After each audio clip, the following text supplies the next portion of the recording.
Good afternoon everyone, welcome to my channel. मेरा नाम है डॉक्टर विपुल कुमार गर्ग। मैं कंसल्टेंट ऑर्थोपेडिक सर्जन हूँ। मैं नुआपड़ा उड़ीसा में प्रैक्टिस करता हूँ। आप लोगों ने या फिर मेरे बहुत सारे ओपीडी पेशेंट्स जनरली मेरे को नी रिप्लेसमेंट के बारे में पूछते हैं या घुटने के दर्द के बारे में पूछते हैं। और मैंने जब लास्ट वीडियो भी बनाया था ऑर्थोपेडिक्स में टूटी हुई हड्डी में रॉड कैसे डालते हैं, तो मैंने आपको बोला था कि मैं नी रिप्लेसमेंट के बारे में आगे वाली वीडियो पे बात करूंगा। तो मेरा चैनल का नाम है डॉक्टर विपुल कुमार गर्ग ऑर्थोपेडिक्स। ये एक ऑर्थोपेडिक चैनल है जिसमें मैं बहुत सारी ऑर्थोपेडिक या हड्डियों के रिलेटेड समस्याओं के बारे में बात करता हूँ। तो आप मेरे चैनल को देखिए, कुछ डाउट होगा तो कमेंट बॉक्स पे आप लिखिए, मैं उसको सॉल्व करने का कोशिश करूंगा। या फिर कुछ नया आपको डाउट है, मान लो आपको फ्रोजन शोल्डर के बारे में जानना है, हिल पेन के बारे में जानना है या किसी और बीमारी के बारे में जानना है, तो आप कमेंट पे लिखेंगे तो मैं उसके बारे में भी एक वीडियो बना के आपका प्रॉब्लम सॉल्व करने का कोशिश करूंगा।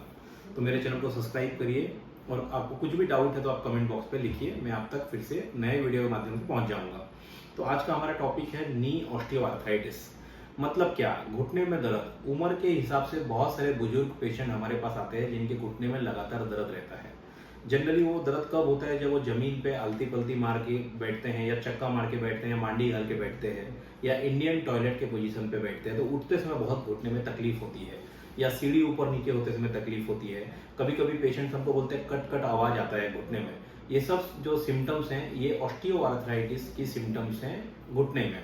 तो क्या होती है ऑस्टियोआर्थराइटिस और ये सब समस्याएं क्यों होती हैं? जनरली ये सब समस्याएं यंग पेशेंट को नहीं होती, हमेशा 40-45 के बाद ही होती है पेशेंट्स को। तो जैसे आप देख सकते हैं ये एक बोन मॉडल है। इसमें आप देखिए घुटने दोनों हड्डी, ये घुटना है, ये जांघ की हड्डी है, ये घुटने की नीचे वाली हड्डी है, दोनों के बीच में घुटना जॉइंट है। आप देखिए घुटना जॉइंट कितना स्मूथ रहता है। तो जब भी हम घुटना को मोड़ते हैं, ऐसा मान लो जमीन पे बैठे, इंडियन टॉयलेट पे बैठे, तो घुटना आराम से मुड़ सकता है क्योंकि दोनों के बीच में चिकनाई रहती है, बहुत स्लिपरी सरफेस रहता है। अब ये स्लिपरी सरफेस क्यों रहता है? क्योंकि इसके अंदर एक फ्लूइड रहती है जिसको हम लोग बोलते हैं साइनोवियल फ्लूइड, या बहुत लोकल लैंग्वेज में पेशेंट जब हमारे पास आते हैं तो बोलते हैं घुटने के अंदर ग्रीस सूख गया है। तो इसके अंदर जो पानी रहती है उसके कारण इसको न्यूट्रिशन मिलता रहता है और ये स्मूथ या चिकनाई बनी हुई रहती है। तो हम कैसे भी मूवमेंट करें हमको दर्द नहीं होता। लेकिन एक उम्र के बाद ये जो पानी है इसका बनना कम हो जाता है और इसका सूखना चालू हो जाता है। जनरली 45-50 उम्र में ये बीमारी का शुरुआत होता है। तो जब उसके इन दोनों हड्डी के बीच में पानी बनना कम हो जाता है और सूखना चालू हो जाता है तो हड्डी हड्डी पे घर्षण होता है। तो हड्डी हड्डी पे जब घर्षण होता है तो जो चिकनाई वाली जगह है उसमें क्रैक्स पड़ने लगता है। ये देखिए दरारें पड़ने लगती हैं। तो जब ये दरारें ज्यादा हो जाती हैं और वो दरारों का रूप ऐसा हो जाता है कि दरारों में से भी ब्लीडिंग होने लगे, तो पेशेंट को घुटने में सूजन शुरुआत होती है, बहुत ज्यादा दर्द होता है, हमेशा घुटना सूजा हुआ रहता है, थोड़ा भी मोड़ेंगे तो दर्द होता है पाँव में। तो ये ऑस्टियोआर्थराइटिस का एक स्टेज है। जब पेशेंट ये स्टेज तक पहुंच जाता है कि दरारें काफी बड़ी हो जाती हैं और घुटने के अंदर सूजन रहने लगे, ब्लीडिंग रहने लगे और मांडी घाल के बैठने में बिल्कुल तकलीफ हो या पाँव थोड़ा टेढ़ा लगने लगे। क्या होता है? जब नॉर्मल घुटना सीधा रहता है लेकिन जब हड्डी हड्डी पे घर्षण होता है तो जिस तरफ ज्यादा घर्षण होगा और जिस तरफ हड्डी ज्यादा छिलेगा ऑटोमेटिकली घुटना उस तरफ थोड़ा बेंड हो जाता है। इसलिए बहुत सारे बुजुर्ग पेशेंट का घुटना भी अंदर की तरफ थोड़ा बेंड रहता है। तो ये हो गया नी ऑस्टियोआर्थराइटिस क्या होता है और क्यों होता है। अब क्यों का कारण क्या है कि आप कितना ज्यादा आप अपने घुटने को कितना ज्यादा आप यूज किए हैं, मतलब कितना ज्यादा फिजिकल एक्टिव रहे हैं। मान लो आपने बहुत ज्यादा जमीन वाला काम किया है, जमीन पे बहुत बैठे हैं, इंडियन टॉयलेट यूज किए हैं, बहुत आप एथलेटिक हैं या बहुत आप भाग दौड़ किए हैं, तो जनरली नी का जो कार्टिलेज है या फिर जो नी का ये सरफेस है ये घिस जाता है ओवर यूज के कारण। जनरली 50 के बाद होता है क्योंकि पानी अंदर बनता नहीं है उस उम्र में और सूखने जब लगता है और हड्डी हड्डी पे घर्षण होता है। तो कभी कभी ये फिजियोलॉजिकल है, उम्र के हिसाब से होएगा ही सबको। अब किसको कितने परिमाण में होगा वो डिपेंड करता है पेशेंट टू पेशेंट। किसकी हीलिंग पावर अच्छी रहेगी, न्यूट्रिशन अच्छी रहेगी, लाइफस्टाइल अच्छी रहेगी तो उसको ज्यादा इफेक्ट नहीं करेगा। लेकिन किसी की लाइफस्टाइल बहुत खराब रहेगी या न्यूट्रिशन अच्छा नहीं रहेगा तो उसको ज्यादा इफेक्ट करेगा। लेकिन कभी कभी किसी और बीमारी में जैसे रिमेटॉइड आर्थराइटिस हो गया, एंकियोलाइजिंग स्पॉन्डिलोसिस हो गया या कोई इन्फेक्शन हो गया, कोई चोट लगने के कारण हड्डी टूट गई उसके बाद वहां आर्थराइटिस हो गया, ये सब कारणों के वजह से भी नी ऑस्टियोआर्थराइटिस हो सकती है। तो नी ऑस्टियोआर्थराइटिस का मतलब है घुटने में वात होना लोकल लैंग्वेज में, जिसके मुख्य सिम्टम्स हैं जमीन पे बैठने पे दर्द होना, मांडी घाल के बैठने पे दर्द होना, इंडियन टॉयलेट पोजीशन पे दर्द होना, सीढ़ी ऊपर नीचे होने में तकलीफ होना, पाँव का अंदर की तरफ टेढ़ा दिखना खड़े होने से, या घुटने में कट कट या क्लिकिंग साउंड का आवाज आना। अब हम इसको पेशेंट जब हमारे पास आता है तो हम ये बीमारी को डायग्नोसिस कैसे करते हैं? एक तो पेशेंट जो सिम्टम्स बोलते हैं, पेशेंट का उम्र 45-50 से ज़्यादा, और उनके सिम्टम्स को सुन के ही हम बहुत बार अंदाजा लगा लेते हैं कि ऑस्टियोआर्थराइटिस की बात चल रही है। फिर हम पेशेंट को भेजते हैं एक्सरे करने के लिए। पेशेंट को हम बोलते हैं आप खड़े होकर एक्सरे करिए। जनरली आप देखे होंगे कहीं भी आप एक्सरे करने जाते हैं तो हम सो के एक्सरे करते हैं, लेकिन घुटने का जो एक्सरे होता है वो खड़े होकर करने से बात ज़्यादा पता चलता है। अगर मान लो आपने खड़े होकर एक्सरे किया और अगर नेचुरली आपका पाँव टेढ़ा है तो आप वो बात रहेगा तो और टेढ़ा दिखेगा। तो हम पेशेंट को बोलते हैं स्टैंडिंग एक्सरे करो। कभी कभी हम एमआरआई के लिए भी भेजते हैं, इससे हम बीमारी को पकड़ लेते हैं। अब जब आपने बीमारी को डायग्नोस कर लिया कि पेशेंट को घुटने में बात है, अब उसका ट्रीटमेंट क्या है? उसका ट्रीटमेंट में सबसे पहला जो स्टेप है वो है दवाइयाँ। हम एंटी इंफ्लामेटरी मेडिकेशंस देते हैं एज ए डॉक्टर। पेशेंट को बोलते हैं लाइफ स्टाइल चेंज करो। लाइफ स्टाइल चेंज का मतलब क्या? आप जमीन पे मत बैठो, मांडी घाल के, इंडियन टॉयलेट मत यूज करो, कॉमोड यूज करो, सीढ़ियों पे ऊपर नीचे होना कम करो और रेगुलर एक्सरसाइजेस करो। फिजियोथेरेपिस्ट हम लोगों को घुटने की एक्सरसाइजेस सिखाते हैं पेशेंट्स को, जिसके कारण वो ग्रेजुअल एक्सरसाइजेस करते हैं, आदत डालते हैं घर पे, जिसके कारण ग्रेजुअल एक्सरसाइज में ब्लड सर्कुलेशन बढ़ेगा तो जो क्रैक्स होंगी वो क्रैक्स की हीलिंग कैपेसिटी बढ़ेगी। तो हम पेशेंट को बोलते हैं दवाई लो कुछ दिन, साथ में लाइफ स्टाइल चेंज करो, मतलब जमीन पे मत बैठो, कॉमोड यूज करो, सीढ़ी ऊपर नीचे करना कम करो और फिजियोथेरेपी करो। ये हो गया फर्स्ट स्टेज ट्रीटमेंट। जब भी कोई पेशेंट आता है पहला कदम है यही है ट्रीटमेंट का हिस्सा। अगर मान लो पेशेंट इसके बाद भी 1-2 महीना पेशेंट ने ये सब ट्रीटमेंट ट्राई किया, उसके बाद भी इंप्रूवमेंट नहीं हुई, तो अगला कदम है विस्को सप्लीमेंटेशन या फिर इंजेक्शन। घुटने में हम क्या करते हैं? इंजेक्शन देते हैं। हम अभी घुटने में बात होने का या दरारें होने का कारण क्या है? क्योंकि दोनों हड्डी के बीच में जो लिक्विड है वो सूख गई है, तो हम उसी लिक्विड की आर्टिफिशियल लिक्विड का इंजेक्शन आता है हाइलोरोनिक एसिड कॉम्पोजिशन का, जो नेचुरल फ्लूइड के कॉम्पोजिशन से मैच करता है। हम उसको निडल के माध्यम से, सुई के माध्यम से घुटने में पुश कर देते हैं, तो पानी जाके घुटने में बैठ जाता है दोनों हड्डी के बीच में। तो जो फ्रिक्शन होनी चाहिए, जो घर्षण होनी चाहिए, वो घर्षण कम हो जाती है, तो पेन कम हो जाता है। कभी कभी एक इंजेक्शन पेशेंट को, एक इंजेक्शन देने से 1-2 साल भी आराम रहता है, कभी कभी 1-2 महीने में भी इंजेक्शन भी इनफ हो जाता है। और डिपेंड करता है बीमारी कौन से कितनी सीवियर है। मान लो विस्को सप्लीमेंटेशन के बाद भी पेशेंट का इंप्रूवमेंट नहीं हुआ, तो अगला कदम है knee replacement surgery, total knee replacement surgery. इसका मतलब क्या? घुटना प्रत्यारोपण सर्जरी या घुटना ट्रांसप्लांट सर्जरी, जो पेशेंट लोकल लैंग्वेज में बोलते हैं। इसमें हम लोग क्या करते हैं? जो पेशेंट की खराब हड्डी रहती है, जो कार्टिलेज खराब हो जाती है, उसको हम काट देते हैं, काट के उसको हम थ्रो कर देते हैं और उसकी जगह पे आर्टिफिशियल नी आती है, ऐसी बनी हुई रहती है। अब मैं उसका एक सर्जिकल वीडियो, मेरे ये वीडियो के लास्ट में एक सर्जिकल वीडियो डालूंगा, जिसमें आप समझ पाएंगे पेशेंट को हमने कैसे लाइव बॉडी पे नी रिप्लेसमेंट किया है। तो ये देखिए, ये हम घुटने को काट देते हैं, जो घुटना खराब है वो भाग को काट के हम ऐसा करते हैं, पहले पूरा भाग काट देते हैं। उसके बाद हमारे पास साइजर रहती है, हम साइज से मेजर करते हैं और पहले नी, पहले फीमर और फिर टिबिया, पूरा का पूरा इसका जो सॉकेट है वो लगाते हैं और नी रिप्लेसमेंट करते हैं। ये है नी रिप्लेसमेंट का मॉडल, जिसमें बाद में पेशेंट आराम से मूवमेंट कर सकता है। तो अब मूवमेंट कहाँ होगी? मूवमेंट होगी यहाँ पर, ये पॉली पे। तो जब मूवमेंट यहाँ पर होगी तो पेशेंट को अब घर्षण नहीं होगा, क्योंकि आर्टिफिशियल पॉली है, और पेशेंट को पेन नहीं होगा। अब बहुत सारे पेशेंट एटलीस्ट मेरे प्रैक्टिस में मेरे को पूछते हैं, सर घुटना रिप्लेसमेंट का कॉस्ट कितना आता है? जनरली घुटना रिप्लेसमेंट एक महंगी सर्जरी है। ऑर्थोपेडिक्स में हम जितनी भी सर्जरी करते हैं उससे सबसे ज़्यादा महंगी सर्जरी है नी रिप्लेसमेंट या हिप रिप्लेसमेंट, जोड़ को बदलना। अब आप एक ऐसी आर्टिफिशियल नी लगाना चाहते हैं जो लाइफ लॉन्ग आपके साथ रहे, तो फिर उसका कॉस्ट ज़्यादा आता है। और कॉस्ट का कारण क्या है? क्योंकि जो नॉर्मली, मैंने लास्ट वीडियो में बताया था, जो नॉर्मली ऑर्थोपेडिक्स की रॉड या स्क्रू या प्लेट्स आती है वो स्टेनलेस स्टील की भी आती है, जो हड्डी जुड़ने के बाद हम निकाल देते हैं। लेकिन घुटने का जो इम्प्लांट है वो लाइफ लॉन्ग आपके साथ रहेगा, क्योंकि आपकी जो खराब घुटना है उसको तो सर्जन ने काट के फेंक दिया है, अब आर्टिफिशियल घुटना लगाइए तो एक लाइफ लॉन्ग रहेगा। तो ये एमआरआई फ्रेंडली होनी चाहिए, और फ्यूचर में अगर आपको कोई और भी ट्रीटमेंट लेना पड़े तो इसके कारण कोई तकलीफ नहीं होनी चाहिए। इसीलिए ये एमआरआई कर सकोगे आप नी के इम्प्लांट के साथ बॉडी में।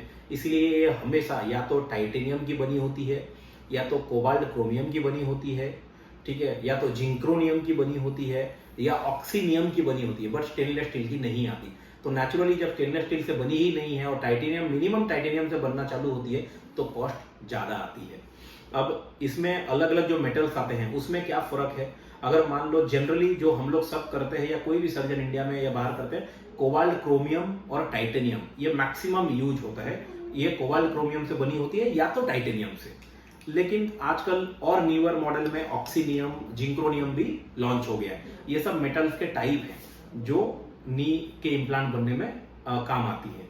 अब अलग अलग कंपनी भी आती है। बहुत बार पेशेंट एक पर्टिकुलर कंपनी के नाम लेते हैं कि ये कंपनी अच्छी है। कौन सी कंपनी अच्छी है कौन सी बुरी ऐसी नहीं रहती। अब ये बेसिकली क्रिकेट के बैट की तरह है। अब आप कोई भी बैट से खेलिए, प्लेयर अच्छा होना चाहिए, उसको अगर अच्छे शॉट्स मारने आते हैं क्रिकेटिंग तो वो स्कोर अच्छा करेगा। तो सर्जन अच्छा होगा तो इम्प्लांट कोई भी रहने दीजिए, वो सर्जन अच्छे से सर्जरी करेगा तो रिजल्ट भी पेशेंट को अच्छा मिलेगा। But generally Johnson and Johnson company, Stryker company, Smith and Nephew company, Meril company, ये जिमर कंपनी, ये सब बड़ी कंपनियां हैं जो इंडिया में या एटलीस्ट मेरे प्रैक्टिस में हम लोग बहुत ज़्यादा यूज करते हैं। तो आजकल एक और नया इम्प्लांट आया है। आजकल पेशेंट बहुत बार पूछते हैं गोल्ड, आप गोल्ड इम्प्लांट लगाइए। नी रिप्लेसमेंट की कभी कभी जो इम्प्लांट आती है वो गोल्ड कलर की भी आती है। एक्चुअली जो गोल्ड कलर की आती है वो गोल्ड से बनी हुई नहीं रहती है, वो बनी हुई रहती है, उस पर एक कोटिंग रहती है, वो कोटिंग गोल्ड कलर की दिखती है, जिसके कारण थोड़ी लाइफ इम्प्लांट की बढ़ जाती है। मान लो किसी यंग पेशेंट को हमको करना पड़ा नी रिप्लेसमेंट, 40 या 35 एज में करना पड़ा, तो हम गोल्ड नी रिप्लेसमेंट प्रीफर करते हैं क्योंकि उसकी लाइफ थोड़ी ज्यादा रहती है। तो गोल्ड नी रिप्लेसमेंट की जो कोटिंग होती है उसमें टाइटेनियम, निकोबियम और नाइट्रोजन एटम्स की कोटिंग रहती है जो गोल्ड टिंच या गोल्ड कलर दिखती है। तो गोल्ड नी रिप्लेसमेंट हर किसी के लिए जरूरत नहीं है क्योंकि उसमें एक्स्ट्रा कॉस्ट भी ऐड हो जाता है। तो gold knee replacement generally young patients को करते हैं और ऐसे भी बहुत साइंटिफिक प्रूवन नहीं है कि 50 साल की स्टडी होगी लिटरेचर में कि गोल्ड का लाइफ बहुत अच्छा होता है, ऐसा नहीं है। बेसिकली नी रिप्लेसमेंट हम जिसको भी करते हैं ये टारगेट लेके करते हैं कि पेशेंट का पेन कम हो जाएगा चलते समय, पेशेंट का जो लचक है चलते समय वो कम हो जाएगा और पेशेंट की डिफॉर्मिटी, टेढ़ापन कम दिखेगा पाँव में।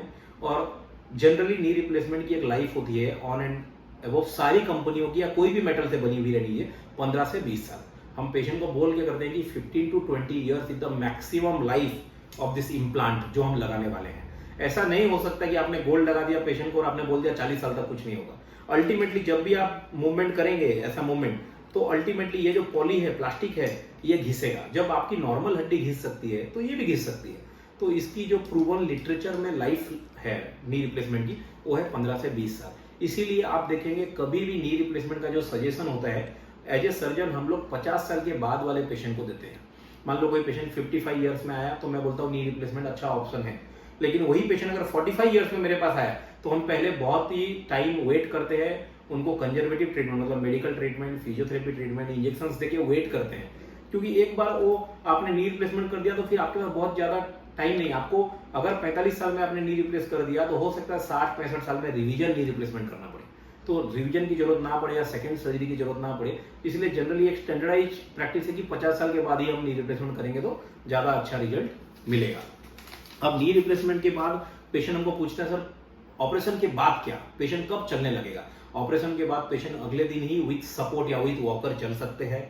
सबसे इंपॉर्टेंट है फिजियोथेरेपी। ऑपरेशन के बाद जो हम मांसपेशी को काट के सर्जरी करते हैं घुटना बदलने के लिए, अब घुटना बदलने के लिए घुटने के ऊपर जो चीरा लगाते हैं और जो मांस को खोल के हम सर्जरी करते हैं, जब मैं वीडियो डालूंगा लास्ट में सर्जिकल वीडियो तो आप समझ जाएंगे। हम मसल को कट करते हैं और लास्ट में फिर उसको स्टिच करते हैं। तो मसल की स्ट्रेंथ को लाने के लिए फिजियोथेरेपी बहुत इंपॉर्टेंट है। तो नी रिप्लेसमेंट का 50% जो भाग है वो हम करते हैं, एज ए सर्जन नी को रिप्लेस करते हैं और 50% अच्छा रिजल्ट पाने के लिए फिजियोथेरेपी का रोल बहुत इंपॉर्टेंट है। फिजियोथेरेपिस्ट अच्छे से फिजियोथेरेपी कराएंगे पेशेंट को, पेशेंट का अच्छा नी बेंडिंग गेन होगा, पेशेंट कॉन्फिडेंस से चल पाएगा। लेकिन बेड में रहने की जरूरत नहीं है। पेशेंट का जो मुख्य सवाल होता है हम कितने दिन खटिया में रहेंगे, खटिया में रहने की जरूरत नहीं है। आप अगले दिन से अपना खुद का काम, खुद का लेटरिन बाथरूम जा सकते हैं, वॉकर पकड़ के कुछ दिन चलिए, फिजियोथेरेपी करते जाइए। 2-3 हफ्ते में आप सीढ़ी ऊपर नीचे हो सकते हैं। 1 महीने में आप बिल्कुल नॉर्मल लाइफस्टाइल गेन कर सकते हैं। 1-1.5 महीने में आप वॉकर को छोड़ भी सकते हैं। तो ये है सर्जरी के बाद का पोस्ट ऑपरेटिव प्रोटोकॉल। स्टिचेस निकाल दीजिए 15-20 दिन में। अब मेनली क्या होता है, 2 प्रिकॉशंस ऐसी होती है जो हम पेशेंट को लाइफ लॉन्ग लेने के लिए मना करते हैं नी रिप्लेसमेंट के बाद। वो है जमीन पे नहीं बैठना है, क्योंकि अगर आप जमीन पे बैठेंगे नी रिप्लेसमेंट के बाद तो कभी कभी जो हम आर्टिफिशियल नी लगा के रखते हैं, मान लो ये नी रिप्लेसमेंट का पेशेंट का घुटना है और अगर वो जमीन पे बैठना चाहता है ऐसा, तो हो सकता है नी डिसलोकेट हो जाए। तो हम नी रिप्लेसमेंट वाले पेशेंट को जमीन पे बैठने के लिए मना करते हैं जनरली, कि आप इतना प्रेशर, ऐसे डिसलोकेट होता नहीं है, ऐसे आप बैठ सकते हैं लेकिन बहुत ज्यादा प्रेशर पड़ता है और डिसलोकेशन के कुछ चांसेस होते हैं। तो हम जमीन पे बैठने के लिए मना करते हैं और इंडियन टॉयलेट के लिए पेशेंट को मना करते हैं। अब सबसे इंपॉर्टेंट इतना डिस्कशन का लास्ट कंक्लूजन ये है कि नी रिप्लेसमेंट के लिए कौन से पेशेंट परफेक्ट है जिनकी उम्र 50 साल के ऊपर है। अनलेस एंड अनटिल कोई यंग पेशेंट को भी हम कर सकते हैं, लेकिन फिर बीमारी उस लेवल की होनी चाहिए। अब पेशेंट पूरा खटिया में ही है, चल फिर नहीं सकता, उम्र उसका 40 साल है, तो हम 10 साल इंतजार थोड़ी करेंगे, हम 40 साल में करेंगे, और अगर जरूरत लगा तो 60 साल में रिवीजन करेंगे second surgery. But ultimate goal है पेशेंट का हेल्थ इंप्रूव होना, पेशेंट अच्छे से चल पाना, पेन फ्री, पेशेंट को दर्द नहीं होना चाहिए चलते समय। ये हमारा टारगेट है नी रिप्लेसमेंट का। कोई कंपनी अच्छी या कोई बुरी उससे फर्क नहीं पड़ता, सर्जन भी अच्छा होना चाहिए, सर्जन अच्छा होगा तो रिजल्ट अच्छा मिलेगा। जनरली इसमें जो इम्प्लांट्स होती हैं वो टाइटेनियम, कोबाल्ट क्रोमियम, जिंक्रोनियम, ऑक्सीनियम से बनी हुई होती हैं। तो ये अभी मैं आपको एक वीडियो प्ले करूंगा जिसमें मैं मेरे ही सर्जरी किए हुए पेशेंट का वीडियो दिखाऊंगा कि मैंने कैसे नी को उस पर रिप्लेस किया है। तो आप वो वीडियो को देख सकते हैं, और आपको अगर ये वीडियो देख के कुछ समझ में आया है तो मेरे को कमेंट में लिख के बताइए। अगर आपको ऐसे ही और इन्फॉर्मेटिव वीडियो जानने हैं किसी और बीमारी के बारे में तो आप उसको भी कमेंट बॉक्स पे लिखिए, मैं उसके बारे में भी एक वीडियो बनाऊंगा। Please subscribe my channel. Thank you very much. ये देखिए, ये है इम्प्लांट। ऊपर वाला जो है जिसको मैंने अभी पकड़ा है वो है फीमर का कंपोनेंट नी रिप्लेसमेंट का, और ये है उसके नीचे जो लगता है टिबिया का कंपोनेंट। ये दोनों कंपोनेंट कोबाल्ट क्रोमियम और टाइटेनियम से बने हुए हैं।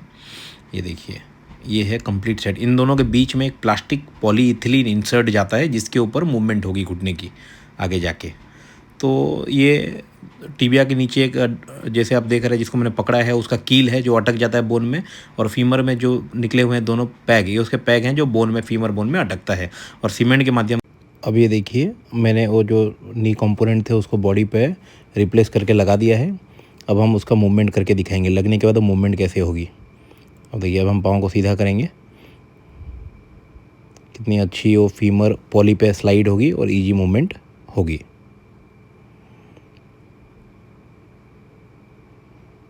देखिए, और अभी हमने जो मसल काटा था उसको हम अभी क्लोज करेंगे। Thank you very much.